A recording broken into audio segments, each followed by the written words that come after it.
Purihin ang Panginoon sa umagang ito.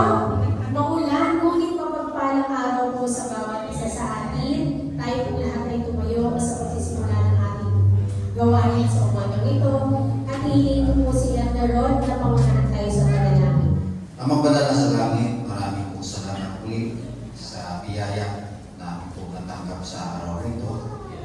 At salamat din sa aming kalakasan, sa aming buhay, Panginoon. At sa lahat ng mga bagay na aming po natanggap, negatibo man o positibo, alam po namin na ikaw ang siya may kontrol ng lahat ng bagay. Kaya Panginoon, ang ituloy, kami po ay may inihanda para kami pong ialay sa iyo, Diyos, ang aming mga pagpuri at pagsamba sa iyo sa araw na ito, Diyos. Dalangin po namin na muli po kaming samahan at magpatawad ka po sa aming mga kasalanan. Pagkalubisin po kami sa lahat ng aming kahulingan. Yes, God. Hallelujah. Sa aming pagpatuloy, Panginoon, dalangin po namin ang isang Espiritu ang siyang kumilos sa aming kalagitnaan simula sa aming pag-aawit sa mga manunugtog, mga Panginoon, at sa mo sila. At higit sa lahat, sa taong tatayo po sa aming harapan, ikaw, Diyos, siya magpakabanan sa Kanya, pagkalupa po siya ng talino at karunungan. Kaya, Panginoon, ang aming salita ay magtawi sa Kanyang mga bibig para minsan, Panginoon, ay aming po matanggap. Ito po ang aming sabong dalangin sa pangalan ni Kristo namin tagapagligtas. Amen. Praise the Lord, magandang umaga po kami at pagpuri sa ating Panginoon. Amen, hallelujah. Praise the Lord. Sabi sa akin, forever God is faithful, forever God is strong, and forever God is with us. Amen? Amen. Hallelujah. Praise the Lord. Palakpakan muna natin ating Panginoon. Hallelujah. Praise Jesus.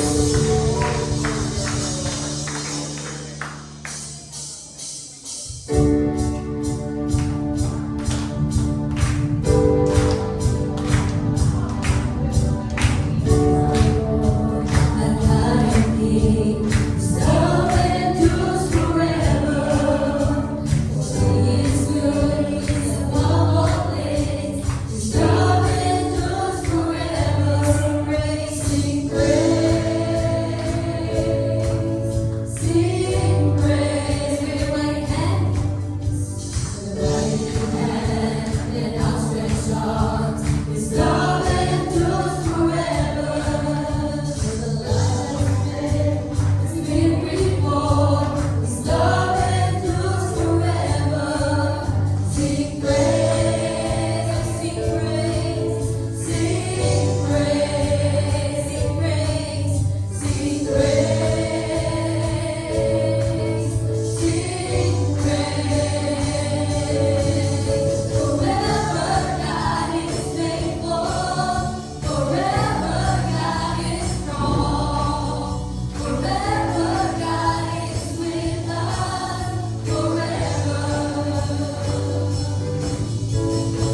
strength and our life today para tayo po ay makarating sa kanyang gawain. We came to praise the Lord, we came to serve the Lord, and we came to love the Lord, even if it was the Lord who first loved us. Amen. Purihin ang Panginoon. It's the 1st of December 2024. Ayan. 30 days na lang mga kapatid.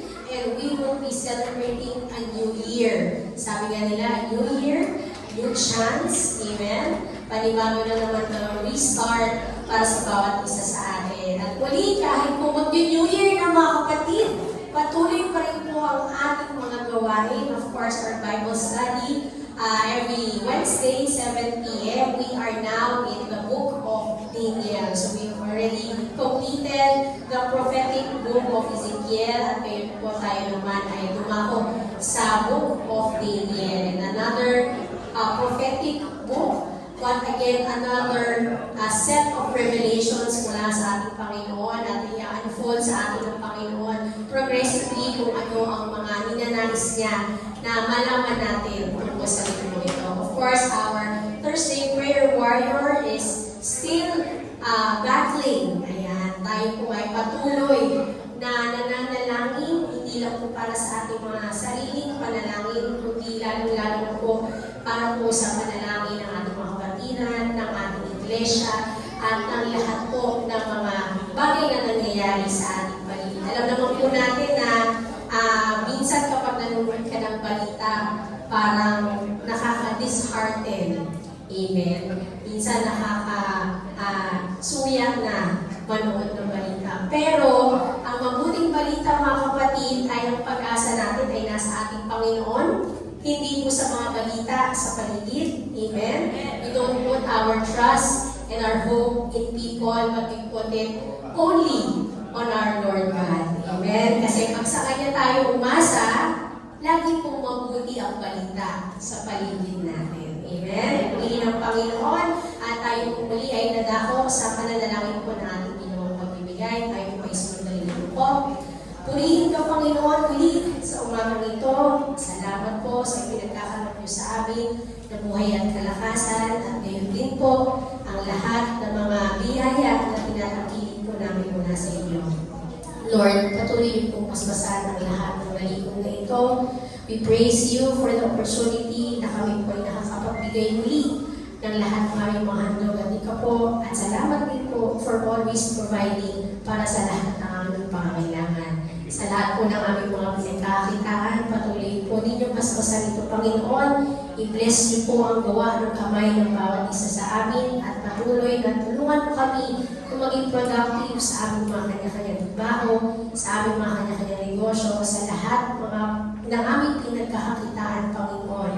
At ikaw patuloy ang magbigay sa aming mga puso ng pananampalataya ng lahat ng bagay na ito. Panginoon, ay nilalakit mo para sa amin at wala po kahit anumang kalungkutan ang kasama nito. Salamat, Panginoon, at tulungan mo kami upang magamit ang lahat ng ito para sa ikalalaw na iyong ngayon. We praise the Lord and we give back all the glory and honor. In Jesus' name we pray. Amen. Amen. At muli, inihiling po namin, pakisilip po ang inyong mga cellphone. Nais po natin na naka-silent mode ito, mga kapatid. Para sa umagang ito, ay hindi po tayo maistorbo ng Shopee at ng Lazada. Ayan, sa ating po pakikinig ng salita ng ating Panginoon na dadalhin mo sa ating pastor, si Elder Galo. Purihin ang mga yan. Tayo kung lahat ay tumayo. And let's open our Bible in the book of James chapter 3. Verses 13 to 17. Babasahin ko po sa wikang Tagalog. Ang sabi rito, sino ang marunong at matalino sa inyo? Ipakita niya sa pamamagitan ng mabuting kabuhayan ang kanyang nagawa sa kaamuan ng karunungan. Ngunit kung kayo'y mayroong mapapait na paninibugho at pagkakampi-kampi sa inyong puso, ay huwag ninyong ipagmapuri at huwag magsinungaling laban sa katotohanan. Hindi ito ang karunungang bumababa mula sa itaas. kundi ang nauukol sa lupa, sa laman, sa dyablo. Sapagkat kung saan mayroong paninibugho at pagkakampi-kampi, ay doon mayroong kaguluhan at lahat ng gawang masama. Ngunit, ang karunungang buhat sa itaas ay unang-unay malinis, saka mapayapa, banayad, madaling panahingaan, puspos ng kaawaan at ng mabubuting bunga, walang inaayunan, walang pagpapayumbabaw. Tayo pong lahat ay muling yumuko, tayo pong lahat ay manalangin. Dakilang Diyos ang banal, kami po ay nagpapasalamat sa pagbibigay mo muli ng pagkakataon. Sa iyong mga anak upang kami ay magsama-sama, papurihan ka, sampahin ka sa Espiritu at sa katotohanan. At muli, Panginoon, sa aming gagawing pakikinig ng iyong mga banal na salita. Ipagkaloob mo sa amin, Panginoon, ang iyong banal na Espiritu. Hayaan mong mag-enjoy kami sa aming ginagawa, sa aming gagawin sa umagang ito, Panginoon. Hayaan mong namnamin namin ang bawat salitang lalabas sa bibig ng iyong lingkod na gagamitin. Ipaunawa mo sa amin ang iyong kalooban naman at hayaan mo tanggapin namin ang mga biyaya mula sa iyong mga banal na salita. Umaasa kami, Panginoon, na ikaw ang siyang maglalagi sa iyong lingkod at sa bawat isa. Ang iyong banal na Espiritu, Panginoon, ang sasama sa amin sa pasimula hanggang sa katapusan. Ito po ang aming sinasamo at itinadalangin sa pangalan ng aming Panginoong Jesucristo. Amen. Makababalik po tayo sa ating mga upuan. What is godly wisdom? Ano ba yung godly wisdom? Yun po yung ating katanungan na sasagutin natin. Now, tinignan ko po ang meaning ng wisdom sa Collins Dictionary. Ang sabi ni Collins, wisdom is the ability to use experience and knowledge in order to make sensible decision or judgments. Yun daw pong karunungan ay ang kakayahan na gamitin ang mga karanasan at kaalaman upang magbigay ng isang tamang pagkapasya o paghatol. The quality of being wise, ang kalidad ng pagiging marunong. Power of judging rightly and following the soundest course of action based on knowledge, experience, understanding. In other words, good judgment. Kapangyarihang humatol ng tama base sa kaalaman at pagkakaunawa at sa lahat ng mga karanasan. Now, sa panahon natin mga kapatid, alam natin na tayo po ay nasa modernong teknolohiya na. Amen. Kung kailangan natin ng informasyon, if you want some information on something, we have to try to sort out through a staggering amount of information in the internet to know what we need to know, to find what we need to know. Kumbaga, napakarami pong impormasyon ang available sa atin. Kapag pumunta ka kay Google, meron kang gustong malaman, ay napakaraming ibibigay sa iyong mga impormasyon. At dahilan dyan, information is so overwhelming.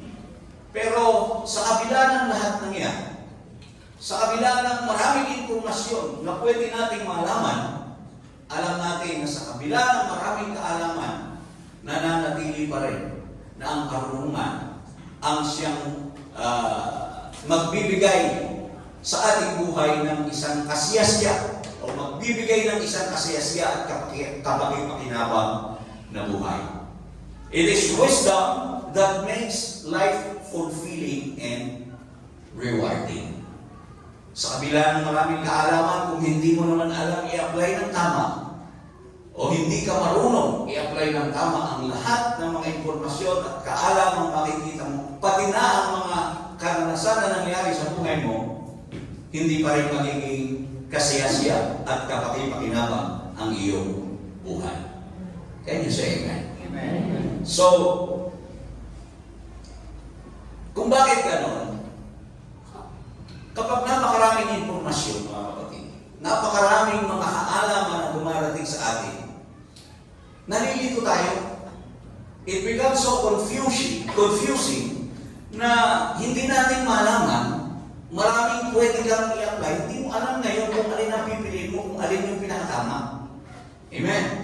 Kasi, ang karunungan kasi, yung best kasi yun eh.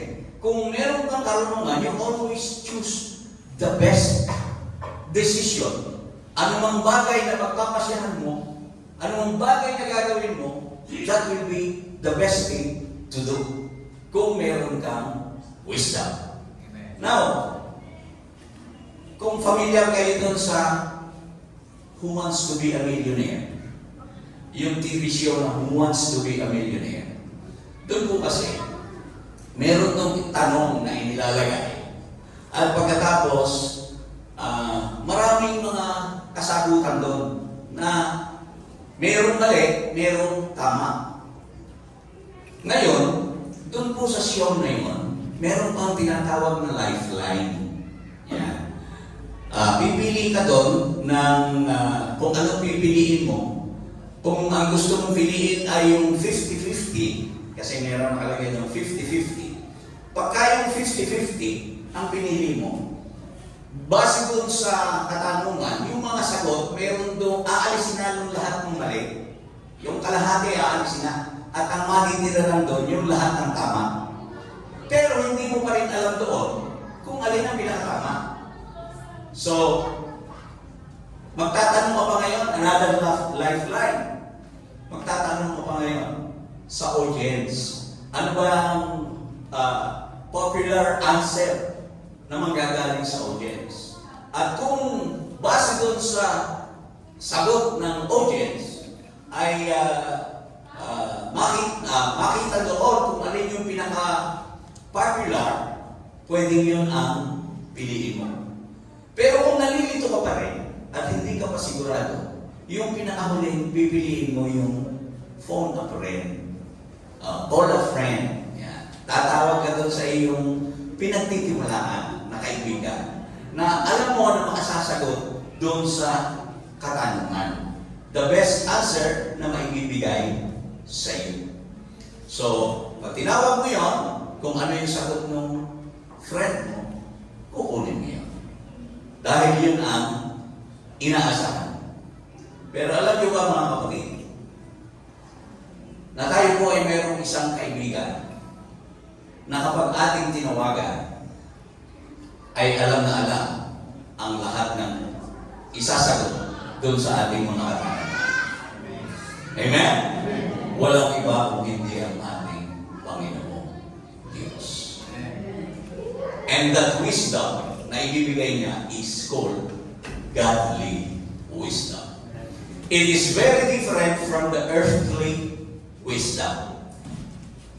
Now, sa umagang ito mga kapatid ay we will try to differentiate godly wisdom from earthly wisdom. Para mas maunawaan natin kung ano ba talaga yung godly wisdom. Karunungang nanggagaling sa Diyos. Now, ang unang-unang characteristic ng godly wisdom has a different source. Of course, pag sinabi natin earthly wisdom, maraming impormasyon kang kukuhanan. Sabi ko nga, a lot of information, marami kang i-consider. Pero ang lahat na yun ay earthly. But the wisdom that we have to strive, na kinakailangan natin hanapin, is not the wisdom of this world. Can you say amen? But the wisdom that comes from heaven. Yung karunungang nanggagaling sa Diyos. Now, ang sabi nga sa James chapter 1, verse 5, kung ang sino man sa inyo ay nagkukulang ng karunungan, ay humingi humingi sa kanya. Sabi, if any of you lack wisdom, let him ask of God, that giveth to all men liberally, na nagbibigay ng sagana sa lahat, and upbraideth not, and it shall be given him. So, ibig kakaloob kung hihingi tayo sa Diyos. Hindi po sa mga popular opinion ng maraming mga tao o sa resulta ng mga informasyon na ginadar mo by yourself. Hindi doon sa mga gano'n, kung hindi karunungan nanggagaling sa Diyos. At alam niyo ba mga kapatid, sa katotohanan, napakalaki talaga ng kaibahan ng karunungan ng sanlibutan. Kapag ikaw ay ngayon kasi, ang karunungan kasi ng sanlibutan, ito po ay i-describe ni James na ibang-iba talaga. Kung bakit ganun, ang karunungan kasi ng sanlibutan ay hindi, ito ay nakukuha sa investigation. Mag-iimbestiga ka. Malalaman mo yun. But the wisdom of godly wisdom comes from revelation, not by investigation. Now, ang Biblia, mga kapatid, ay mayroong isang dakilang misteryo na binabanggit. In 1 Timothy 3:16, ang sabi dito, great, without controversy, great is the mystery of godliness. God was manifest in the flesh, justified in the spirit, seen of angels, preached unto the Gentiles, believed on in the world, received up into glory. Mapapansin po natin, ang sabi, without controversy, great is the mystery of godliness. Alam niyo mga kapatid, ang plano ng Diyos para sa sanlibutan o sa kaligtasan ng marami o ng sanlibutan ay lubhang napaka-komplikado. Ito po ay komplikado na ang sabi sa Biblia, ito po ay hindi ipinakita agad ng Diyos. It was not revealed at once. Ito po ay itinago ng mahabang panahon.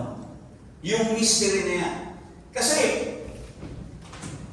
pag-iisipin nga naman natin, bakit kinakailangan pang yung Diyos ay magkatawang tao para tayo iligtas? Samantalang kaya-kaya naman niya na iligtas tayo. Basta sasabihin lang niya, o ligtas ka na. O diba? Why? Yung misteryo na yun. Bakit kinakailangan niya pag magkatawang tao? Magpahayag sa laman. Sapagkat alam natin na ang ating Diyos ay isang Espiritu.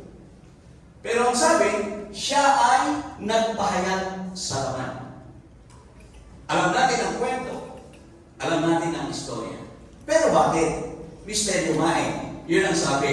Misteryo. Na ito ay natago ng mahabang panahon. Pero, ang sabi sa Romans chapter 16 verses 25 to 26. Sabi niya, now to him that is of power to establish you according to my gospel, and the preaching of Jesus Christ, according to the revelation of the mystery, yan, which was kept secret since the world began. Kumbaga, itinago. But now is made manifest. Ngayon ipinahayag. And by the scriptures of the prophets, according to the commandment of the everlasting God, made known to all nations for the obedience of faith. Alam nyo, sa pamamagitan ng sulat ng mga propeta, ng mga apostol, ito po ay ipinahayag sa atin. At lahat ng yan na itinago since the world began, ipinahayag. So, nahayag. Another verse in Ephesians 3, 9 to 10. Sabi diyan, and to make all men see what is the fellowship of the mystery, which from the beginning of the world had been hid in God, itinago in God, who created all things by Jesus Christ. To the intent that now, sabi, ngayon, unto the principalities and powers in heavenly places might be known by the church the manifold wisdom of God. So mayroon talagang plano. Itinago pero inihayag din. At yan, makikita natin, sinasabi nga natin, na ito po ay hindi basta-basta mauunawaan kung hindi po i-reveal ng Diyos sa atin. But it was revealed to us. Sa pamamagitan ng mga sulat. Bakit kinakailangan pang magkatawang-tao ang Diyos? Para tayo iligtas. Meron bang ano ang dahilan?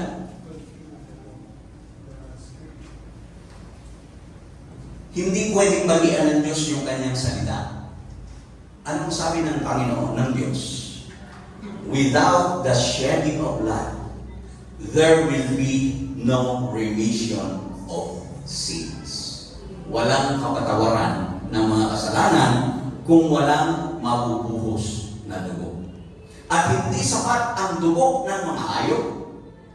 Hindi yun sasapat. Kung hindi ang kailangan ay isang dugong malinis. Kaso, ang ating Diyos ay isang Espiritu. So, mababali yung kanyang salita kung hindi siya magpapahayag sa laman. Kaya siya nagpahayag sa laman. That was hid so many years, through the ages. That was hidden. Pero ipinaalam sa atin. Diba? Through revelation. By the word or by the scriptures written by the prophets and the apostles. Kaya ngayon, hindi na po misteryo yung pagkakatawang tao ng Diyos. Ipinahayag na po ng Diyos. So, yun po ang diferensya ng earthly wisdom and godly wisdom. Ang source ng godly wisdom is none other than God. Amen. And it is revealed to us not by investigation but by revelation. Ipinahayag ng Diyos sa atin. So yun po yung unang-una. It has a different source. Now, godly wisdom is different from earthly wisdom in the sense that godly wisdom, ito po yung pangalawa, has a different goal. Yan. Iba po yung layunin ng earthly wisdom at godly wisdom. Magkaiba. Sabi ni Santiago, godly wisdom is associated with a good life. Yun daw po ay, it is associated with a good life. Ang sabi nyo sa James chapter 3, verses 14 and 16. Godly wisdom is associated with good life, unlike spiritual or earthly wisdom. Because earthly wisdom, it says, it creates disorder and results in every evil practice. Okay. James 3:14 to 16. But if ye have bitter envy and strife in your hearts, glory not, and lie not against the truth.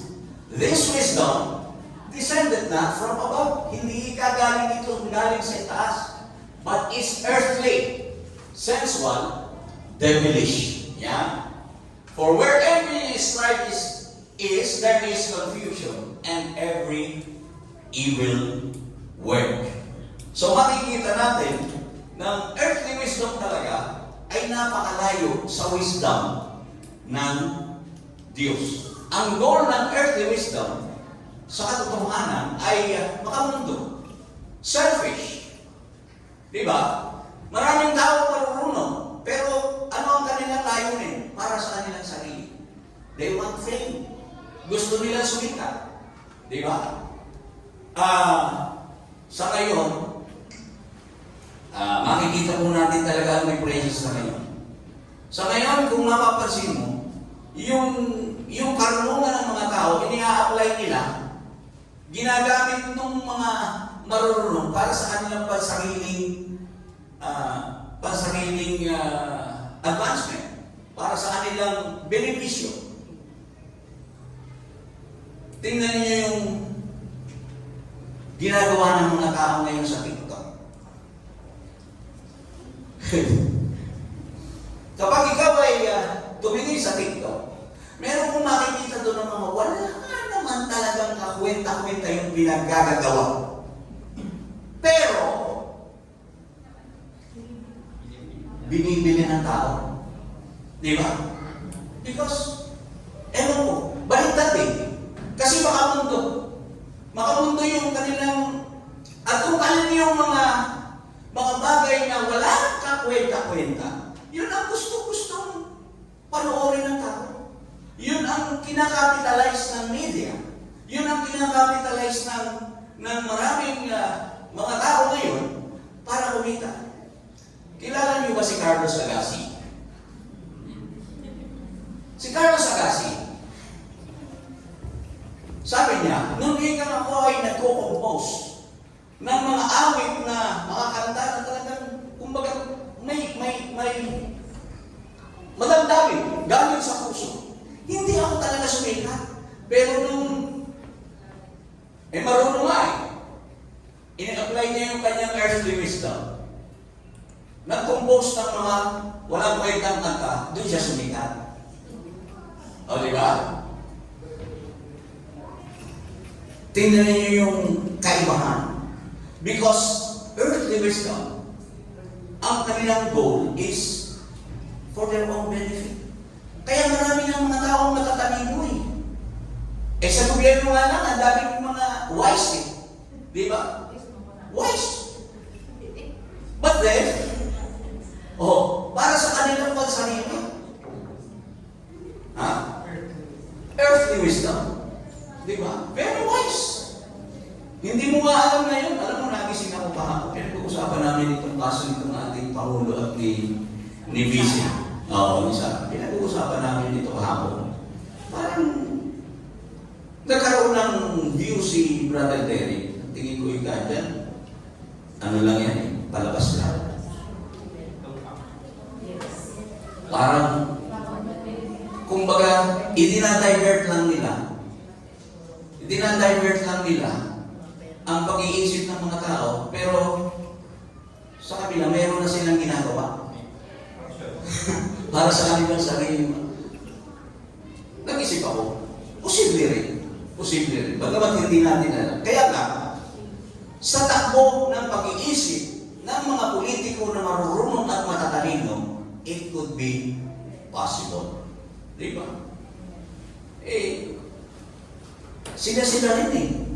Sila rin. Dati magkaaway, pagkatapos biglang magkakasama, tapos mamaya magkaaway naman, pero hindi nyo ba napapansin, sila pa rin yung nasa taas. Wala naman eh, sila pa rin eh. And that is earthly wisdom. Because their goal is different from godly wisdom. Godly wisdom,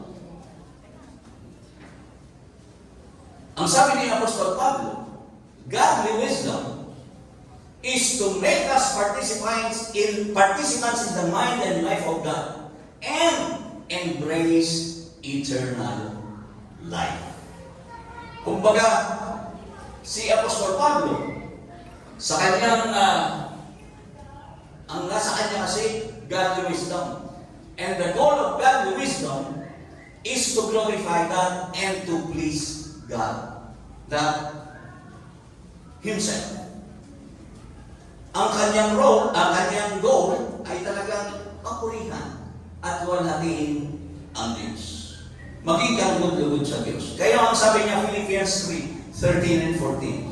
Sabi niya, Brethren, I count not myself to have apprehended, but this one thing I do, Kinakalimutan ko ika. Forgetting those things which are behind and reaching forth unto those things which are before. I press toward the mark for the prize of the high calling of God in Christ Jesus. Mas pinahahalagahan niya yung pagtawag sa kanya ng Panginoon. Wala siyang pinapansin. Kinakalimutan niya ang lahat. Maganap niya lamang. Sabi, ako ay nagtutungulin. Magawa ko lamang o makamit ko lamang yung inihahanda ng Diyos na gantimpala.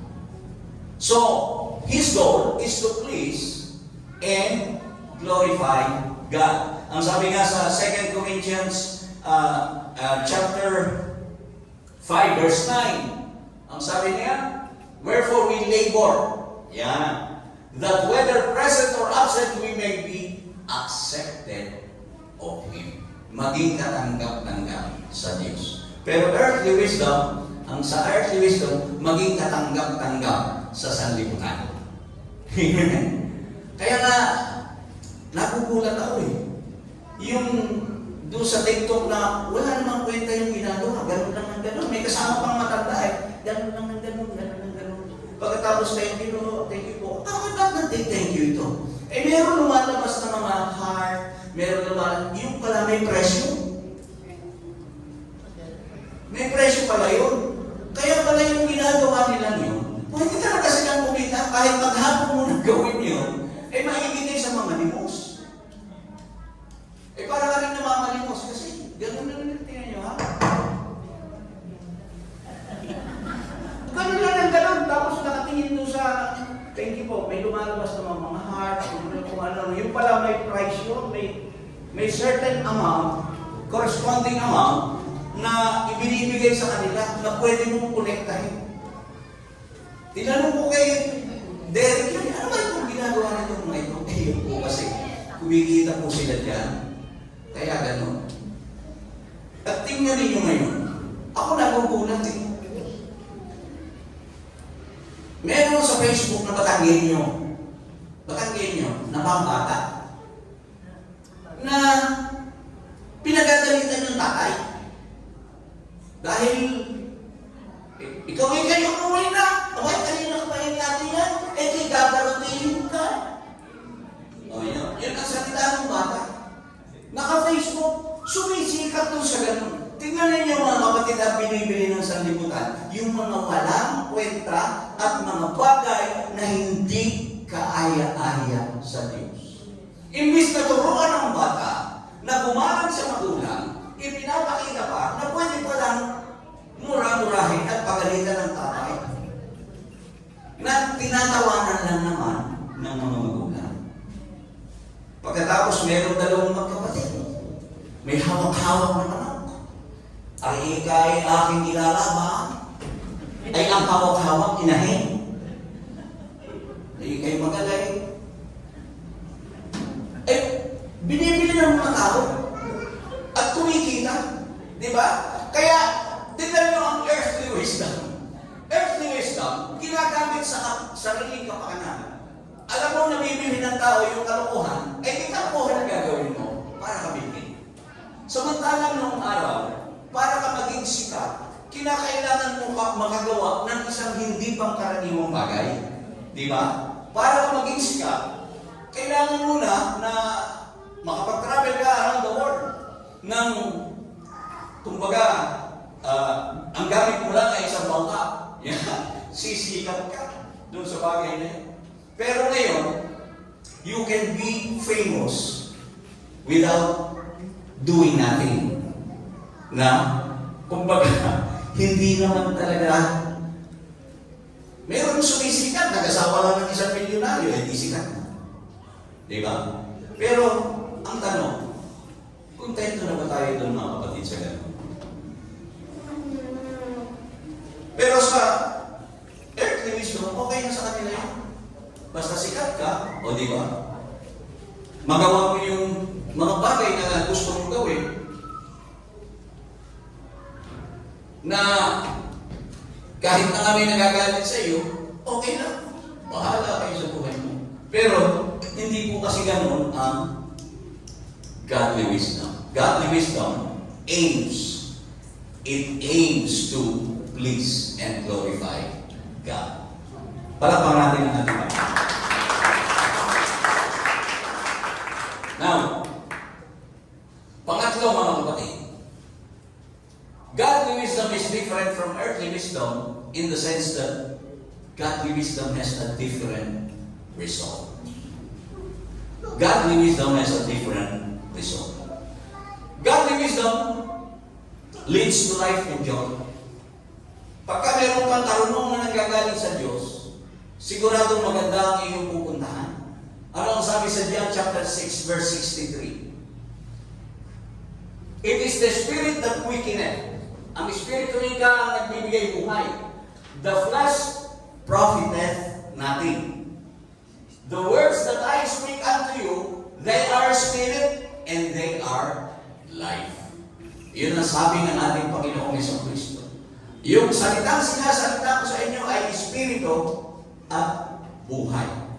Kaya mga kapatid, ibinigay sa atin ng Diyos yung tunay na karunungan, true wisdom, na nagre-resulta sa buhay.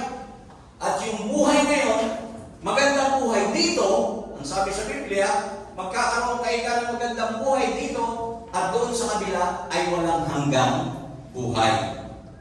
At kapag ang hinahanap natin ay ang earthly wisdom, sasayangin lamang natin ang ating mga buhay. Dahil yung ating mga buhay ay magre-resulta lamang sa hindi magandang katapusan. Hindi magiging maganda ang ending kapag ang hinanap mo ay earthly wisdom. Kilala niyo ba mga kapatid si Haring Solomon?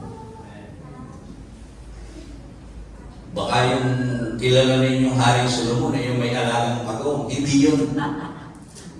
Kasi pagka nasabi Haring Solomon may alagang pagong, hindi po yun. Haring Solomon, King Solomon sa Biblia, the wisest man ever lived. Siya po yung pinakamatalinong tao na nabuhay.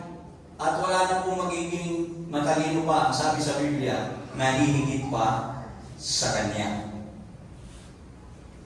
Kung bakit ganon, hiningi po niya sa Diyos yun.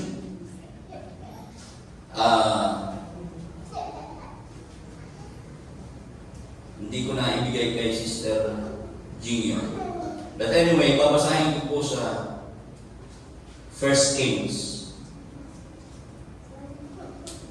chapter 3.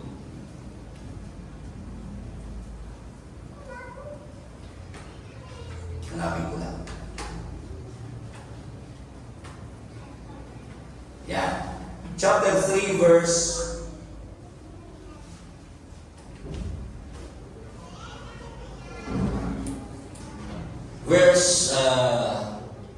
9. Sabi ni Haring Solomon, umpisa natin sa 8.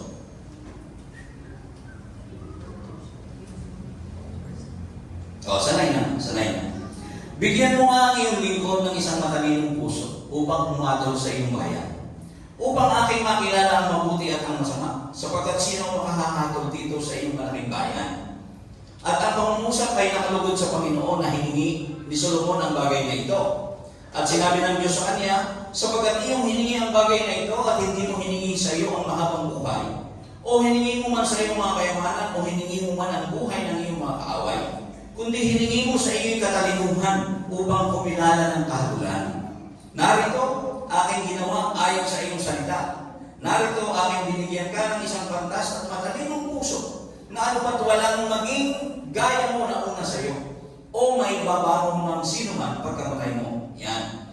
At akin namang ibinigay sa iyo ang hindi mo hinihingi, ang kayamanan at gayon din ang karangalan, na ano ba't walang magiging gaya mo sa mga hari sa lahat ng iyong mga kaarawan. At kung ikaw ay lalakad, pansinin po natin yung salitang yun, at kung ikaw ay lalakad sa ating mga daan, upang ingatan ang aking mga palatuntunan, at ang aking mga utos, gaya ng inilakad ng iyong amang si David, ay aking nang palalaunin ang iyong mga kaarawan.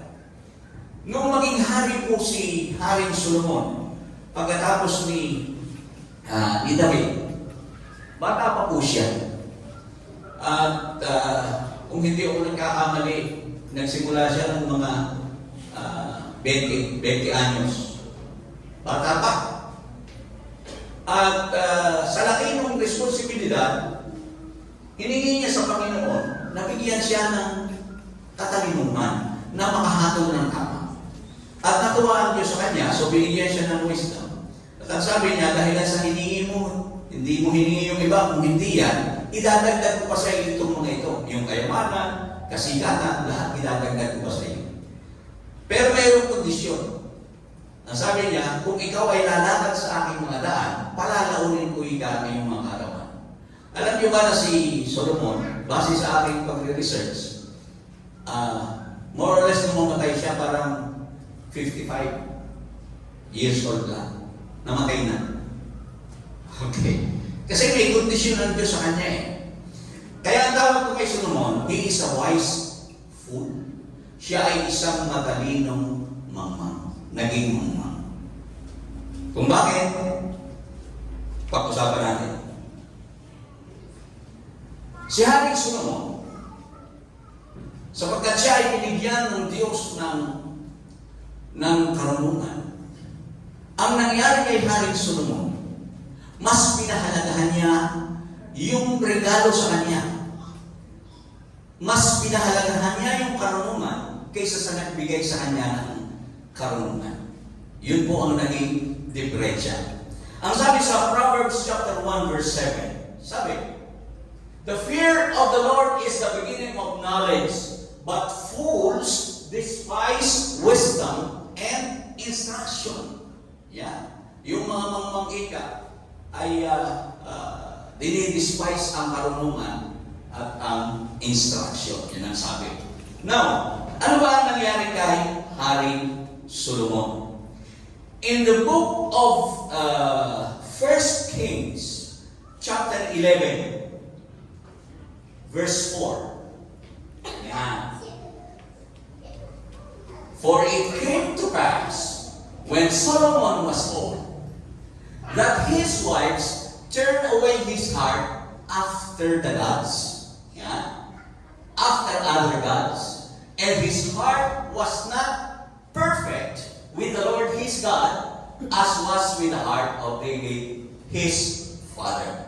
Kung itataas po natin ang ating basa sa 1 Kings chapter 11, itataas natin sa verse 3. Tingnan niyo mga kapatid. "At siya'y nagkaroon ng 700 asawa." Sinipo natin yan ha. Nagkaroon siya ng 700 asawa na mga prinsesa. At 300 babae. 300 ang kabit. Yan.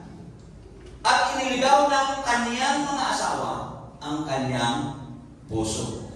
Yan. Makikita po natin. Tingnan ninyo ha. Sasabihin naman natin, Solomon is a very wise man. Siya ay naging sikat.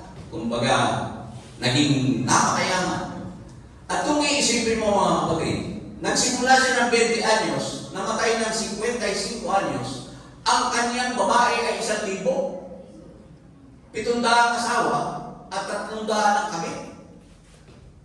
300 concubines.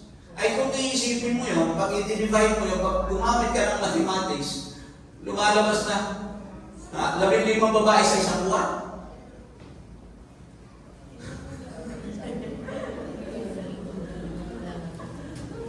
Matindi talaga ito si Solomon. Diba? So makikita natin mga kapatid, ano ang pinupunto ko rito? Sapagkat mas pinahalagahan nga niya yung kanyang karunungan kaysa sa nagbigay ng karunungan. At alam niyo ba na ang pagpaparami ng asawa, pagpaparami ng mga kabayo, pagpaparami ng mga kayamanan ay hindi po kalooban ng Diyos sa mga haring itinatayo sa Israel. Agulat ako nung pinag-aaralan ko ito eh. Deuteronomy, chapter 17, verses 15 to 17. Pansinin niyo ito mga kapatid. Thou shalt in any wise set him king over thee, whom the Lord thy God shall choose. One from among thy brethren shall thou set king. Yun daw, itatayo mong hari, sabi, ito po yung utos ng Diyos sa mga Israelita, ay manggagaling lamang sa kanilang lahi. Sa mga kapatid, thou mayest not set a stranger over thee. Hindi dapat stranger, which is not thy brother. Sabi. Ito yung 16. But he shall not multiply horses to himself. Yan. Nor cause the people to return to Egypt, to the end that he should multiply horses. For as much as the Lord hath said unto you, ye shall henceforth return no more that way. Huwag ka na ikaw mabalik dun sa Egypto. Neither shall he multiply wives to himself. Hindi ka ikaw magpaparami ng asawa para sa'yo. That his heart turn not away. Neither shall he greatly multiply to himself silver and gold. Ano ang nangyari? Pag binasa po natin yung 1 Kings chapter 11, ay makikita po natin na si Haring Solomon talaga ay sumuway sa Diyos. 1 Kings chapter 11 verses 11 and 12, ito yung nangyari. Nagalit ang Diyos sa kanya. Wherefore the Lord said unto Solomon, for as much as this is done of thee, dahil sa ginawa mo ito, and thou hast not kept my covenant and my statutes, which I have commanded thee, I will surely rend the kingdom from thee. Aalisin ko ika ang kaharian sa iyo, and will give it to thy servant. Notwithstanding in thy days, pero hindi ka sa panahon mo. Kung hindi, I will not, in thy days I will not do it. For David thy father's sake, para sa kapakanan ni David. But I will rent it out of the hand of thy son. Doon sa anak mo. Hindi doon sa panahon niya. Kaya si Solomon, talaga, ay namatay ng maaga. Bakit? Ang sabi, palalawigin ko ika ang buhay mo kung susunod ka ika sa aking mga daan. Pero namatay siya ng maaga. Bakit? Sapagkat siya nga ay isang wise fool. Nagkaroon siya ng karunungan na yung karunungan na yun, yung wisdom na yun, ay mas pinahalaga niya kaysa sa nagbigay ng wisdom. Kumbaga, dahilan sa meron na siyang katalinuhan, nagaling din naman nga sa Diyos yun, dahil ibinigay ng Diyos. Pero, nakalimutan niya na mag-inquire sa Diyos palagi. Nawala ang kanyang pagkatakot sa Diyos. Dahil marami iniisip niya, marunong na nga ako Kaya nga dumami ang asawa Paano dadami ang asawa? Hindi marami. May wisdom Alam na alam niya kung paano bubulong, kung paano mai-entice yung mga babae sa kanya. At doon sa kanyang pagpaparami, napakarami ng kanyang mga kabayo. Alam niya, napakarami ng stables ni Solomon. At siya ay nagkaroon ng napakalaking mga kayamanan. Kaya naman, makikita natin na yung resulta ng godly wisdom ay mabuting kawapasan.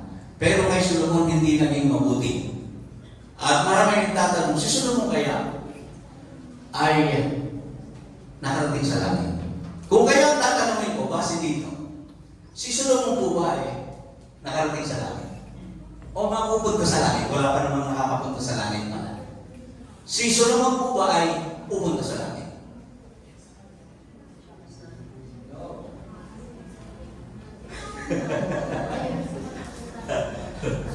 Now, medyo pumunta tayo sa Ecclesiastes chapter 1, verses 17 to 18. Ecclesiastes was written by Solomon. Siya po ang sumulat dito. Sabi niya, and I gave my heart to know wisdom, and to know madness and folly. I perceive that this also is vexation of spirit. For in much wisdom is much grief. Yeah. And he that increaseth knowledge, increaseth sorrow. Na-realize niya yun eh. He was able to realize that. Kaya nga sa pasimula ng kanyang sulat sa Ecclesiastes, ang sabi niya, vanity, all is vanity. Lahat ika ay walang kabuluhan. So, naniniwala ako mga kapatid, na nung sabihin ng Diyos sa kanya yun, nagsisi siya. Pinagsisihan niya yun. Based on this. Kasi nakikita niya na pagkatapos ang sabi niya doon sa Ecclesiastes chapter 12, this is the conclusion of the matter. Sabi niya doon sa Ecclesiastes, fear God and obey His commandments, for this is the whole duty of man. Doon po sa huling-huling talata, and God will bring unto judgment, dadalhin ng Diyos sa katulan, lahat ng ating ginagawa, maging ito ay mabuti o masama. So, na-realize yun ni Solomon. And I believe, during his last days, upon realization, pinagsisihan niya yun. And siguro, Diyos din naman ang magpapasya kung siya ay pupunta sa langit. Pero kung nakapagsisi si Solomon, base dito sa kanyang mga sulat na yan, na-realize niya yan. Kung na-realize niya at hindi naman siya nagsisi, hindi siya pupunta sa langit. Pero kung siya ay nakapagsisi, ang sabi ng ating Panginoon, lahat ng lumalapit sa akin sa anumang paraan ay hindi ko itatakbo. Now, yun ang magiging resulta ng earthly wisdom. Maaaring sumigat ka sa panahon mo, pero what about your soul? Ano ang mangyayari sa iyo? At kung minsan nga, yung kasikatan mo sandali lang, di ba? Darating pa rin doon sa pagkakataon na ikaw ay mahihirapan. Meron mga tao talaga na ginagamit yung kanilang karunungan, yung kanilang katalinuhan sa pang-aagabyado ng kapwa. O di ba? Kaya nga, maraming hacker, di ba? Sa computer. Ang gagaling sa computer, pagkatapos, kukuha ng informasyon sa iyo, mamaya, ubos na yung pera mo. Di ba? Sasabihin mo bang hindi marunong yan? Marunong. Pero, ano ang sabi sa Biblia? Ang sabi sa Biblia, sabi ni James, ang karunungan nanggagaling sa itaas. Okay. Punta tayo ulit dun sa James. Yan. This is the wisdom but the wisdom that is from above, is first pure, then peaceable, gentle, and easy to be entreated, full of mercy and good fruits, without partiality and without hypocrisy. Ang karunungang nanggagaling sa taas ay based on truth. But earthly wisdom is based on lie. Kasinungalingan. Huwag namang mangyari mga kapatid na sa ating mga tagumpay na nararanasan ay malasing tayo doon at umasa na lamang tayo doon sa kung ano meron tayo at makalimutan na natin yung nagbigay sa atin.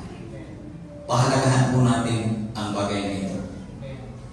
Ang wisdom na nanggagaling sa Diyos. Everything, lahat ng meron tayo, yung ating kaalaman, karunungan, lakas, kung paano natin yung gagamitin, hingin natin ang tulong ng ating Diyos.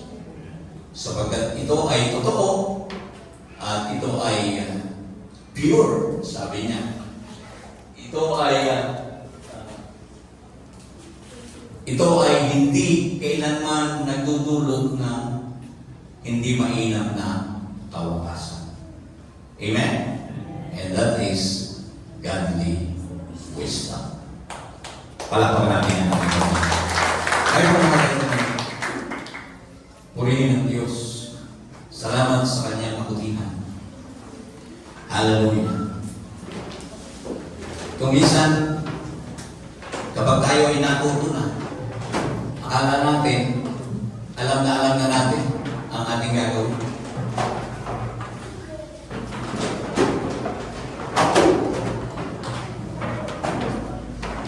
Sabi nga ng ating Panginoon, napakadelikado.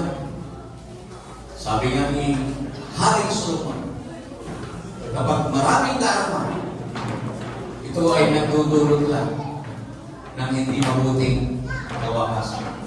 At palagi, hallelujah, marami talaga mga tao, maging sa panahon natin, marami talaga marunong. Kaya lang mali ang application. Maraming magagaling, pero mali ang application because they are not depending on God. So kaya tinanggap po sa Panginoon ang ibinibigay ko naman sa inyo na ang Panginoong Jesus ng gabing siya'y pagkanulo ay tumampot ng tinapay at nang siya'y makapagpasalamat ay kanyang pinagputol-putol at sinabi, ito'y aming katawan na pinagputol-putol dahil sa inyo. Gawin ninyo ito sa pag-aalaala sa amin.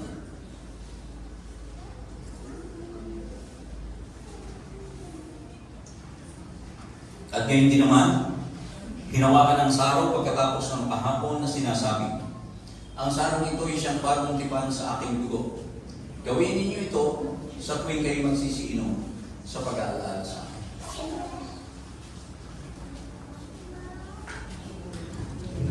Tayo po lahat ay manalangin sa ating pagtatapos.